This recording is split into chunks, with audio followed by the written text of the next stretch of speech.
So I Am Rage, female-led movie. One of the things, as soon as we got the green light to make this film and it was agreed it was going to be a female-led movie, was the film was either going to live or die by two things ahead of the acting, which was going to be the martial arts, and the other one was going to be the baddie. So it was very important for us to make sure we cast the greatest baddie we could, which I know it's, and at the time, and at the time, I was like, I'm kind of screwed on this film. First of all, kind of finding Hannah who could act and do martial arts, that was kind of a stroke of luck because it's quite a niche, and especially here in the UK. And then we found you, and that was just complete luck. That was just a random picture of you in an armored suit, looking like you wanted to kill someone. So it's my standard look. Yeah, so I was like, okay, Marta's got the look. Can she act? And luckily, it turns out you can act. Yes! So thank goodness. So at the time, I was like, no way. There's a good chance here. We've got the lead actress, we've got the lead badass baddie. We just had to kind of fill in the gaps. So what I want to ask you is, when you first got offered this part, compared to how the filming process happened, how different was it to how you envisioned making this independent film turned out to be? Oh man, I mean, it was really my first independent film ever. So I didn't know what I was signing up for at all. And I was a bit anxious, like, you know what? Just show up and see what's happening and take it from there. But I did expect that we were going to be tight on time with rehearsal. So I was already sort of mentally prepared. I did start like physically preparing for it as well. And luckily I do a lot of like stage stunt combat, that kind of stuff, that kind of training over here in London. And like they have years of preparation for working really, really fast. So, you know, normally for that final fight scene, when you would prep for it, you do rehearsals for like 3 months ahead of it at least. Yeah. And then shoot it for 4 or 5 days, or let's say 3-4 days. You know, I knew that we weren't going to have that kind of time. I was just going to have to bring the best I can in the moment. I was really pleasantly surprised at the level of stunt coordination that Chris brought. Like when Chris walked in the room, like, okay, he's the real deal. Chris Torres, the stunt coordinator. But it was a really, really positive experience for me, because again, I didn't know what I was getting myself into. I didn't even have the idea of what my preconceived notions of it should be. But what I found was people who are like just the crew and yourself and everybody, like the really, really welcoming. We gelled so well, I think, the cast and crew, that made life a lot easier. Yeah. And it was just a very supportive environment, like really, where you're putting yourself into like risky situations wherever you have action. And you need to have that trust in the people around you. And I never really had to question that ever, which is not something that happens. That's not a thing around, whether it's a big movie, like big budget, whatever, or, you know, indie. It's either there or it isn't. People either have your back or they don't. And I think, all really looked after each other, which is awesome. So I had a blast. Yeah, no, I never realized, it wasn't until actually speaking with Luke and Hannah, like I knew you guys were training for the fights, and ahead of time, I personally was a little bit worried because I was like, there's a lot of fighting in this movie. And I saw you guys start to rehearse, and then I got even more worried because it was a lot more complicated than I kind of envisioned. And I was like, holy shit, there's a lot of fighting in this movie. And Chris kind of scared me at first when I started to see the fights. But I never really, obviously for just from me thinking, oh my god, I've got to film all this, Yeah, but it's not I never, simple. yeah, and I never quite realized how much you guys actually did prepare, and it was kind of a testament to you guys because it was such a fast-paced shoot. There was never a time that you guys weren't ready just to rock on and shoot Mm. any fight scene that was needed. I think there's a level of discipline that you build up when you do train this regularly. And I specialize in, stage combat. As I say stage combat broadly, it's not just for stage, it's performative combat, let's call it. Whereas, Hannah also does kickboxing and jujitsu and all that kind of stuff. I found that I've had to sort of lessen that over time. I've trained a bunch of different ones, but not to a very high level. And honestly, I think the highest level for me is actually sword work and weapon work. But it's more that I can't afford to get a black eye. Yeah, That's a bit of a bummer when you get a black eye. So yeah, I've heard that back, but I do a lot more this kind of performance combat. And regardless of what it is, when you train a physical discipline like that, with the risk of getting hurt, there's a level of discipline that you have, and you have a very clear idea in your mind of what it's going to take to make this look right and look good, right? And you don't always have the time. Like any fight I've ever done, ever, I look at it if it's been filmed, even on a phone. I look at the footage. I'm like, I should have done that better. I should have. Like, I'm never happy. mm-hmm. I'm never perfectly happy, but that's just that's my own perception of like always striving to be better and better and better. But we all knew, and Chris said the same thing when we started. He wanted to put everybody on the same level. He's like, you're gonna get hurt. Like things are gonna hurt. My job is not to make sure you don't get injured. Because you're not fake. You can't fake gravity. When you hit the ground, when Hannah spears me into the ground, I hit the ground. That's Yeah. and that doesn't feel nice. But I don't. It also doesn't, like, it's not that kind of like ow pain, like something's wrong. It's just you just bring that discipline into it, and then unless somebody's asking for another take unreasonably, which is quite extreme, there is no reason for us to say no. We're fit, we're prepared, and we're there to do this. And I think Hannah and I, especially for that final fight, built such a partnership, such a camaraderie. We're so committed because Hannah had a hard time at some points where she was just so tired. It was such a grueling shoot. When you're the lead in an action movie, you are demanded Yeah. a lot.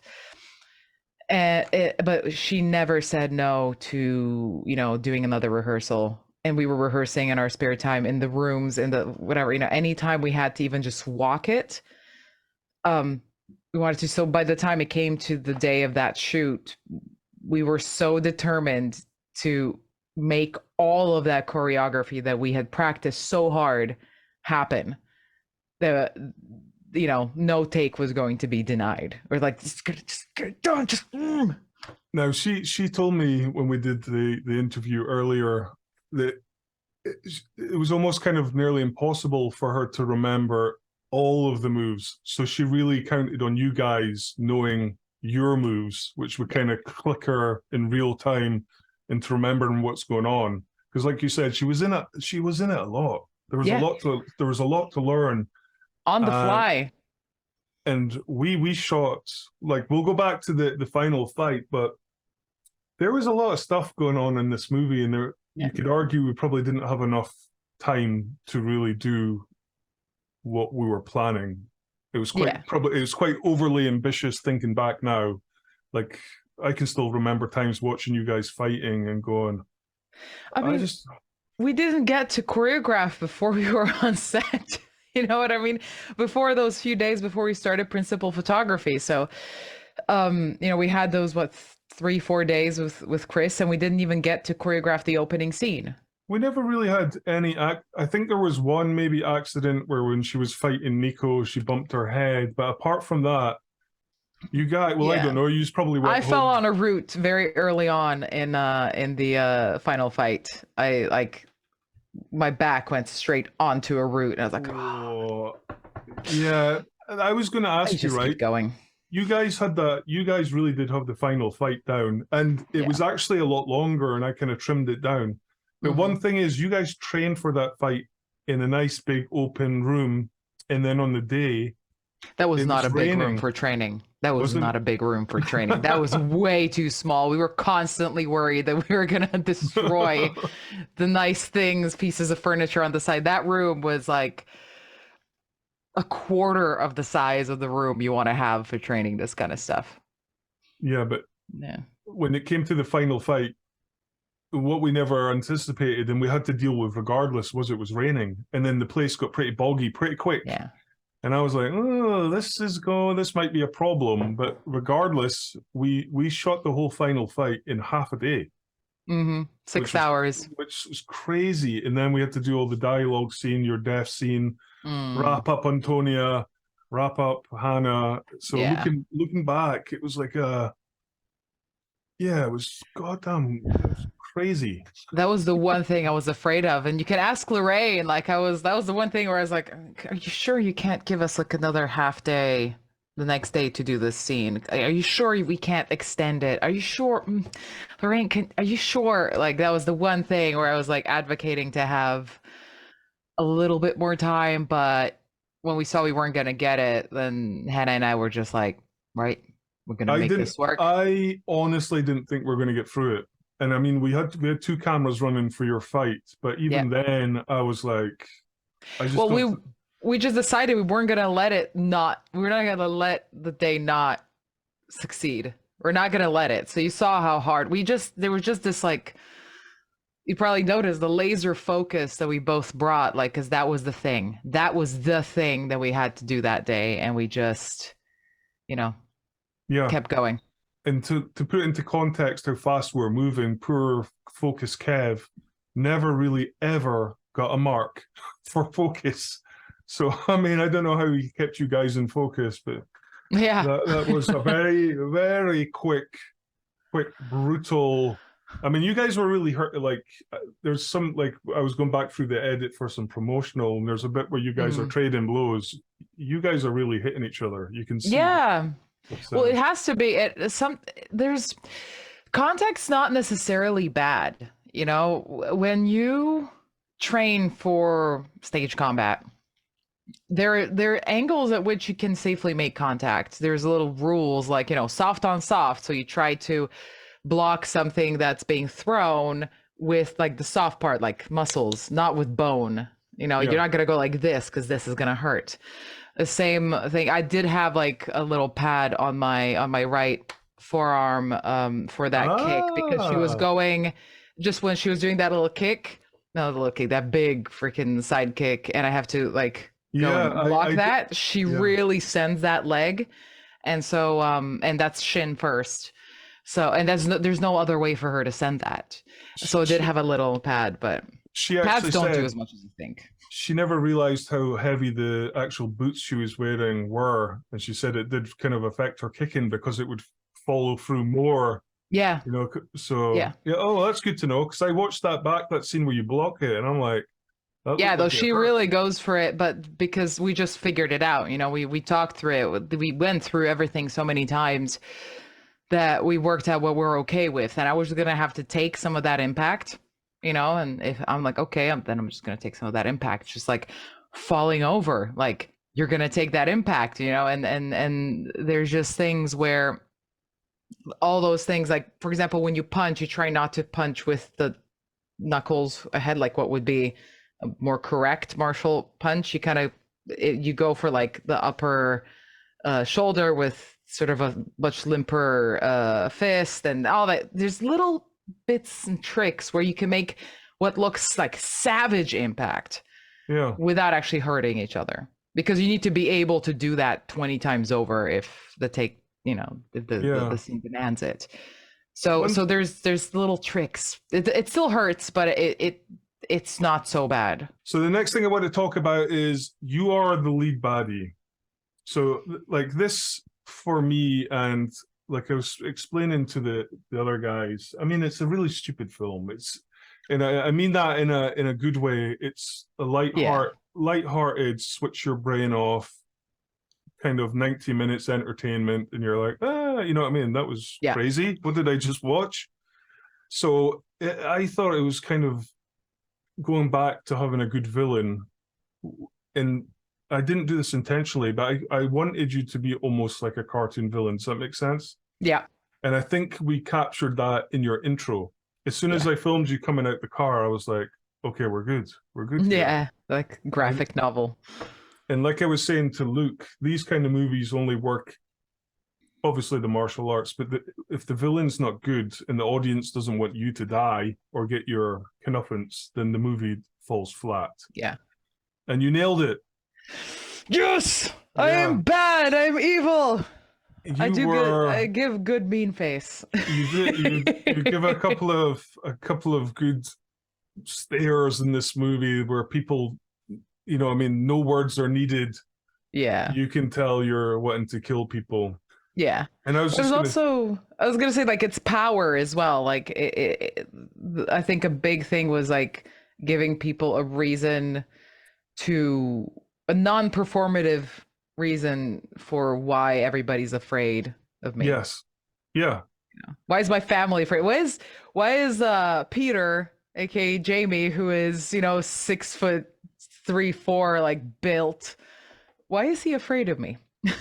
yeah. And you know what, we establish it at the start, but then there's a big lull, which in a weird way kind of works, because then when you come back in, it just kind of reminds people, holy shit, it's that woman from the start of the movie that like cuts people's heads off. We shot this in the middle of winter in Scotland. The first 6 days were glorious sunshine, amazing catering.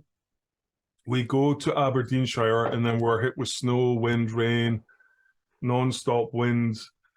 And let's be honest, it was a pretty, I mean, you might have been lucky in a couple where you managed to escape, but 100%. once you got into it, you were thrust into the elements with the rest of us that were already like, ah, ah, ah. Yeah. How was the change from glorious sunshine to boom, Eh. snow? Well,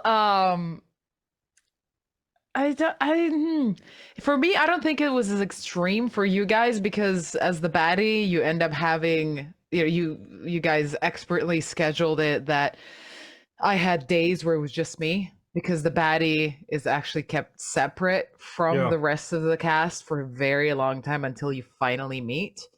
So I had a lot of days where it was just me all day. So I got all my scenes done and I had, I think, probably fewer set days than some people. Uh, so when poor Hannah and Antonio were coming back to our accommodation, freezing, I was there with like blankets and coffee in my sweatpants all day. That wasn't so bad. No, I think I didn't have as many of the really cold days. The only one that was really cold for my days was so the ones in the bunker yeah. and then the big fight day. But I did have an like it was so annoying in the beautiful sunshine.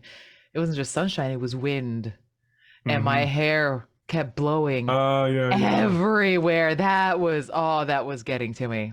But yeah. I mean, I enjoyed the first location more than the second, I'm not gonna lie. It was just so picturesque up there. But I was, I get into this mode of I'm on a job, I'm working, I'm not on vacation. And when I'm doing that, I don't think about, oh, this is nice or this would have been nice or whatever. I'm just kind of like, do I have the things to do my job? And, you know, when am I needed? Where am I needed? Let's go, let's do this. I kind of get this very sort of in the zone headspace. You know, in the past, I've been criticized for not spending enough time with actors, and I said this to Hannah as well. It's more important for me to see what you guys bring because, first of all, you're the one that's putting yourself out there on screen. But second of all, by this point, it is your own character, and you have a certain amount of ownership. And a lot of the ideas that you guys put, like when I was editing the film, I was like, that's not in the script. And oh, you guys made it sound a lot better. And I was like, well, thank God. Thank you. Thanks for changing it. It's those Because, little things when you have the actors there and it's in the moment and it's true to the moment. yes, Being able to do that as opposed to just sticking rigidly to the script is yeah, a godsend for any actor. I think so. And like independent movies, because they're shot so quickly, well, especially for me who's directing it, sometimes the acting gets kind of neglected in a strange way because you're drawn more to a technical side of, oh, hopefully it looks good. Is it sounding good? Is it in focus? And then by the time I really do see your performance is when I'm cutting it, when it's too late to change anything. So there was a lot of moments when I was cutting the movie. I was like, oh wow, it's working. Because I always remember when we finished the movie, I was like, this is a disaster. And it had nothing to do with you guys. Yeah. I just couldn't formulate what we just shot. Yeah. There was just so much. And then when I started cutting you guys' scenes together, I was like, okay, we're good. Yeah. But even now, I'm like, what have we created? What, Yeah. like, This monster. what are people going to No, say about this it's movie? I'll say, going back to the playing the lead baddie here, and this is a testament to you. I think one of your best scenes is when you do a monologue against Nico. It's so much so that even though the audience knows Hannah's going to beat you, as the fight starts, it's almost like there is a chance you will kill her, which I think is great. There's a there's a great confidence and sinister underlying to the start of that movie, which I think makes it yeah. work so much better because when she does You know finally get what? you, When I got on set that day and we got over there, because Nico is kind of important for this movie, and I've got my big monologue opposite him. I felt a lot of pressure that day, and I walk onto set, and you're like, okay, so we're gonna try to get this in a one. I'm like, I'm sorry, what? that's right. Yes. Like a page and a half of monologuing. Yeah, I But no, remember. I did. Hannah helped me drill the lines the night before, because I was I didn't want to do a one, but I was prepared to do a one. Yeah, I was not going to deny that, and we did do a one a few yeah. times. So There was camera moves as well involved, so it was like a big yeah, dance that yeah, we could have kind of screwed up for you if we. Luckily, it was all yeah. good, but But I was able to then like really get into the rhythm with the lines. Yeah, I really enjoyed that then. Like you get a little nervous and then you're just like, just go do it. And you realize actually this is kind of fun. I get to actually play out the whole arc consistently, start to finish, and then it makes sense. And then you have a roadmap because mm-hmm. the delivery of any monologue is it lives and dies by the rhythm of inflections and how you take that again. There's every sentence has an additional thought. It's like a thought to thought to thought. It's not otherwise it just sounds like I am reciting, Yeah. you know. So it was really good. It was a really good one. And Another one of my favorite lines is actually going back to the first scene when this was like running out of time when I throw the bucket of blood. oh yeah, clean yourself up. Yeah, cleans it. You're a mess, and just that little bit of blood splashes on his Yeah, coat. It was that's like, right, yeah.